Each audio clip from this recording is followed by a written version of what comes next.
और अभी 2 दिन पहले इनके ठेले पर एक अतिक्रमण की कार्रवाई हुई।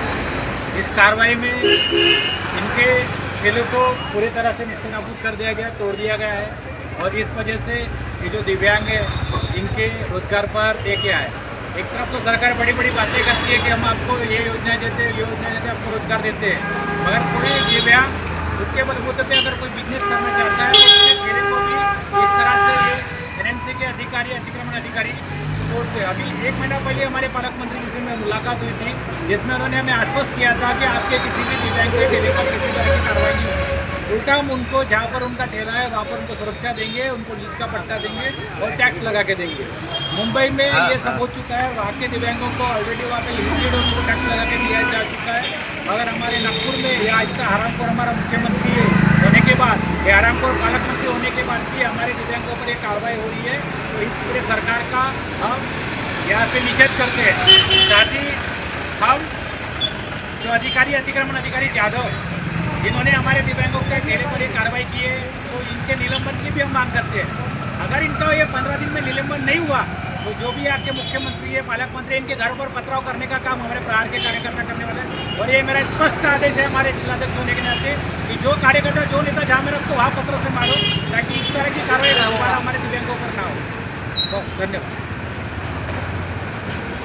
तो इस तरह हमारे दिव्यांगों पर ये अन्याय अत्याचार सरकार कर रही है और इस अत्याचार का घड़ा भर चुका है।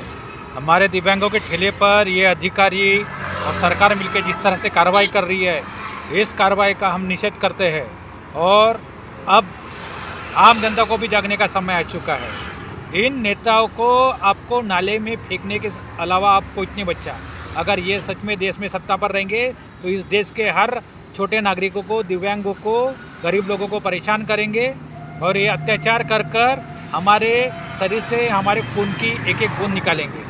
ऐसे भी हम भूखे मरने वाले हैं, ऐसे भी हम इनके यातनाओं से प्रताड़ित होकर मरने वाले हैं। तो अब ये समय आ चुका है कि इन कमीने अधिकारियों को इनके घर के अंदर घुस के मारा जाए और जिन जिन नागरिकों के ठेलों पर इन्होंने अतिक्रमण कार्रवाई की है, जिन गरीबों के ठेले इन्होंने तोड़े, इन अधिकारियों को घर में घुसकर इनके कनपटी पे बंदूक रखकर इनके घर को तोड़कर हम अपने इनके घर का सामान उठाकर अपने पैसों की वसूली करें। और मेरा सभी जनता से निवेदन है कि इस बार बीजेपी सरकार को कोई मत ना दे, कोई वोट ना दे। ये ईवीएम में चुन के आपते भी है तो भी इनको कोई राज्य गद्दी पर बैठने के लिए कोई इनको तैयार ना रहे और इनकी सत्ता को इस बार हम यहाँ से नेस्तीनाबूद और ख़त्म ही कर देंगे और इस सरकार का हम निषेध करते हैं। ये सरकार को हम सरकार आज से मानेंगे नहीं। धन्यवाद।